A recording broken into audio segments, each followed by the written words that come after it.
Do you want the ability to pay an invoice directly from an Outlook email without having to leave Outlook? Well, Microsoft thinks you might, and we'll look at what they're rolling out to streamline invoicing and payments. We'll also look at the US-China looming trade war and the role trade credit insurance could play next on this episode of The Savvy Report.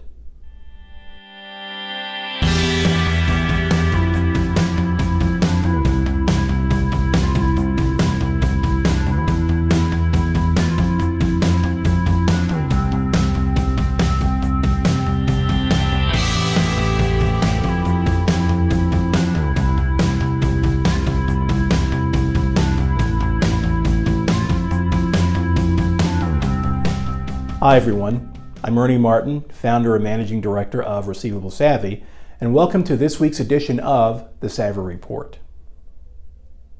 In early May of this year, Microsoft announced a number of technologies that will enable developers to enrich emails with new interactive capabilities. During Microsoft Build 2018, the company's annual developer conference, several new technologies were unveiled, including the ability for making payments through Outlook without having to exit the application and open another one. So, how does something like this actually work? Well, it all begins with Microsoft Pay, the company's mobile payment and digital wallet service. It's sort of like an Apple Pay and a Google Pay. Within Outlook, someone can send an invoice to a recipient, and that recipient can view the invoice, select the method of payment, and approve the payment, all within Outlook. Paying invoices through Outlook will be handled, at least initially, by payment processors such as Braintree and Stripe, billing services like Zuora, and then invoicing services such as FreshBooks, Intuit, Invoice2go, Sage, Wave, and Xero. Being able to send and pay invoices via Outlook will roll out in stages, starting with Outlook.com users and expanding from there. Now, this has direct application for consumers, some vendors, and small businesses to begin billing their customers. But would this be something that is applicable to enterprise-level companies? At the moment, that doesn't seem to be the case. If a company is submitting an invoice via Outlook, and that invoice can be paid directly from the sent email, there is still some manual intervention involved. And at the moment, it appears as if this is well suited for dealing with invoices one at a time rather than in batches. And submitting invoices in batches and having them handled and approved automatically is what most enterprise level organizations sending and receiving invoices are striving for. We'll continue to watch how well this is received and what Microsoft decides to do with it once it's completely rolled out.